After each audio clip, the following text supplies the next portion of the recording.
Welcome to an all new Orange and Black podcast. And now, here is your host, Jayme. Hey, aloha, Flyers fans. Aloha, aloha, aloha, mahalo.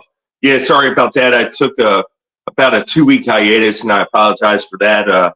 The rental is, we own a rental. My wife and I were very fortunate in that realm, but it is kicking our butt. Our tenants left, and there was a lot to do, so I apologize about that. But there's some happenings in, Flyer land right now. And I don't know. I don't think there's a problem with Mitchkoff and Sean Couturier like some, said and it blew up a bit. I really don't. I think that there was some sort of miscommunication. For one, I think Mitchkoff, obviously doesn't understand the English language all that well. He's getting there. He's better at it, but he's still not all there. When he says he took 4 months off, it doesn't mean he took 4 months off from training because I have actual photos of him on the ice. So he was definitely training with his old hockey coach from his youth days. But I just think there's some miscommunication, and I think what Sean Couturier aired should have been within inside the locker room. That stuff shouldn't have been dirty laundry outside. I think all that stuff should have been kept inside, and it wasn't. Sean Couturier was honest and blunt. I appreciate his honesty. I'm sure a lot of Flyers fans, even though Mitchkoff is, the creme de la creme in Philadelphia, and anytime Mitchkoff, they come out to protect. Flyers fans, that is, come out to protect. Rightfully so. It's been dark. It's been dark times in Philadelphia for the past 5 seasons with the orange and black. So rightfully so, they finally see something that gets them motivated, gets them really happy and excited, and that's Mitchkoff. The rebuild's starting to enter the next phase where the Flyers are starting to add. One of their best offseason additions happens to be, at the goaltending position in Daniel Vladar. What an addition he's been. I don't want to get sidetracked though. So when they see that Mitchkoff is being attacked, Flyers fans are going to come out and protect him. Rightfully so. They're going to protect him at all costs, whether that's with the media, whether that's with someone else.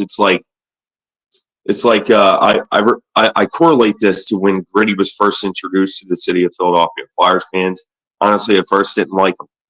But then, the Pittsburgh Penguins poked the bear. Their mascot, or whatever the Penguins said, sleep with one eye open. And that took a dig at Gritty. And from then, Flyers fans started to protect Gritty and look at him now. Now he's one of the most popular mascots in the game. So, and that's what Flyers fans do. That's what they're so great at. They're passionate. You can see the passion with protecting Mitchkoff against Sean Couturier. So again, I don't think there's a problem, with Sean Couturier and Mafia Mitchkoff. I just think that there's a miscommunication. It's laundry that shouldn't have been aired outside. If Coots had a problem, he should have taken him aside, like he does at practice at the whiteboard with Rick Tock. They do it a lot. Not just at the practice on Thursday, but they do it quite often. At least 2 or 3 times every time they practice. Coots and Mitchkoff. Coots happens to be, I guess, his translator for somebody that could hone in on him. They sit there at the whiteboard and go over some things to make sure that he understands the play at hand, and that's what a good captain does. And Coots is a good captain. In this case, yeah, I think he was wrong a bit in a sense to where this shouldn't have been aired to the public. This should have been kept inside the locker room. But I'm going to leave that alone. I just wanted to touch on that. But another thing that honestly is bothering me right now in Flyerland, although the Flyers have a favorable record at 8-5-3, they're losing tonight 3-2 to the St. Louis Blues. Trevor Zegras leads the Flyers in points. He's at 5 goals, 12 assists, 17 points in 17 games played. The guy is just rock solid, and Daniel Briere should re-sign him today. He'd be cheaper than what he would be at the end of the year. If Trevor Zegras puts up a point per game, which he's on pace to do it at the moment.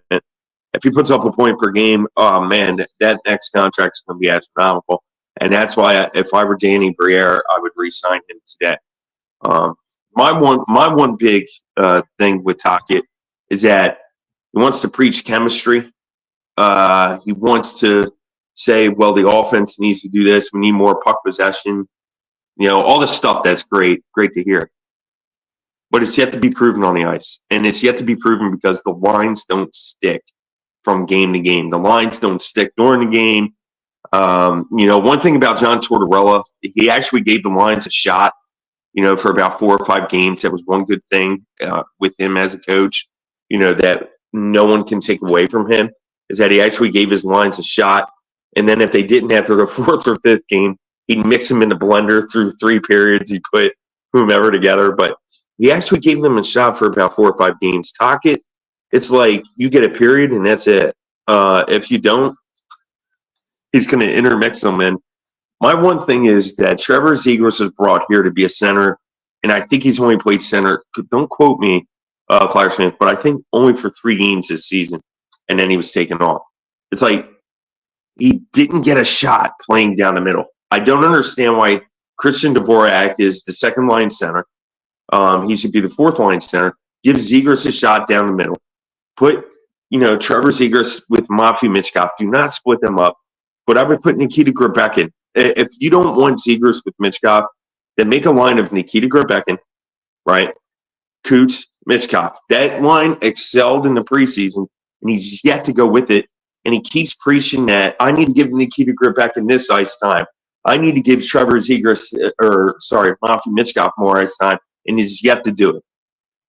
So, yeah, it seems like I have hostility towards Rick Tocchet. I don't, but these are just the frustrating aspects, and if I'm frustrated like this, I can only imagine what Flyers fans are. I mean, look at the lines today. You have Michkov, Coots, TK. TK's been struggling mightily. He's been potting, he's potted, 7 points in the past 7 games or something of that nature. He's on a 7 or 8 game point streak. All great and dandy, but some of them have been empty netters too. And I love TK. I'm a big TK fan, but he's struggling. So I don't know if I would have made that line.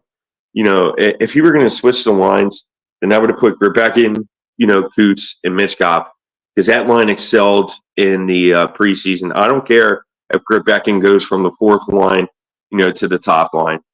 I really don't. But, that's just my personal opinion. Then you got the second line, you have Tippett, Dvorak, and Zegras. Well, Tippett's been struggling mightily. He when he's on, he's on. But when he's cold, oh my word, he is cold. He'll shoot high and wide, higher than Jeff Carter. But the one thing about Jeff Carter is he would pop 40-plus goals a year. Owen Tippett's yet to crack 30. So, but, with that being said, I'm not saying he doesn't have the tools to do it, because I agree with, Tocchet, quote-unquote tools. He definitely has the tools. It's just he hasn't been able to do it yet. And, if the third line, you have Forrester, Cates, Brink. Okay, that line's great together. They mesh well. They mesh well together.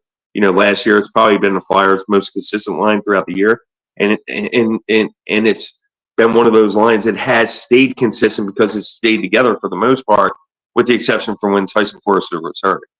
So these are some things, and the fourth line's intermixing. Hathaway's been the mainstay there.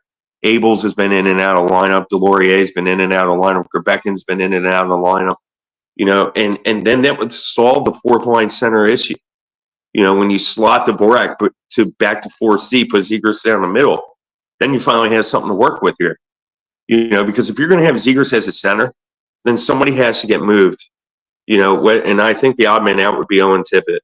You'd have to trade Tippett to Vancouver for Quinn Hughes. I think Quinn Hughes is going to be a Flyer by the trade deadline. I really do. He wants to come play close to his brothers. He wants to be close to family. I think he's going to be a Flyer. I really do. I just got that gut feeling.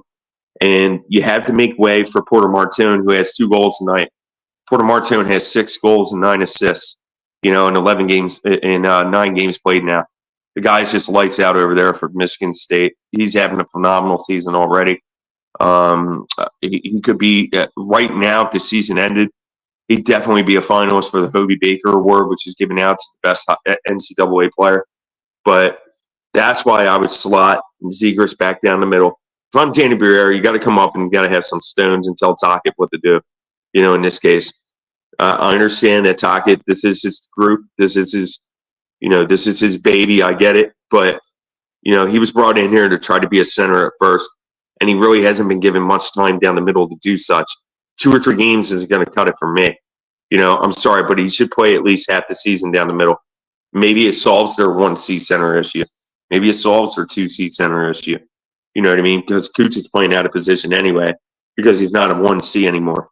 But you're not even giving Zegras a shot, to play down the middle. And if he doesn't, that's the frustrating aspect. So again, if I'm frustrated, I can only imagine what Flyers fans are. They're the greatest. They are the greatest fans in sports. I don't give a darn what anybody says. Flyers fans are passionate. Look, I'm here today. I wouldn't be here without them. And and I'm an honest guy when I say that. It's just so frustrating that Zegras was brought in here to be a center, and he's not. And he's a right winger tonight. Then tomorrow he'll probably be a left winger. So you don't know what you have unless you actually give it a shot. A legit shot. Not a 1-game tryout, not a 2-game tryout. You got to let Zegras down the middle. Sam Erson's really struggling tonight. He can't buy a save. And that's what's gotten out to the Flyers' hot start. At 8-5-3. I say hot because it's probably been the hottest it's been in a few years. If it wasn't for Dan Vladar, Lord have mercy, they'd probably be 1-12.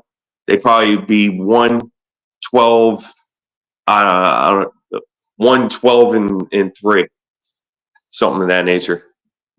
But it is what it is, Flyers fans. Let's go. We're gonna go tomorrow. Don't forget they have a back-to-back. They play tomorrow as well. It's gonna be a tough game. And Dan Vladar will suit up tomorrow. So hopefully, the Flyers are able to come out of their slump here against St. Louis. Before this podcast started, it was 3-2. Not so sure what the score is right now. I mean, the kids, man, I got two little ones. They were very tough to put down tonight. So I apologize, Flyers fans, but I love you all, and I'm back. So every Friday I'm going to be doing this show again after the 2-week hiatus. I love you. Mahalo, Flyers fans. Take care.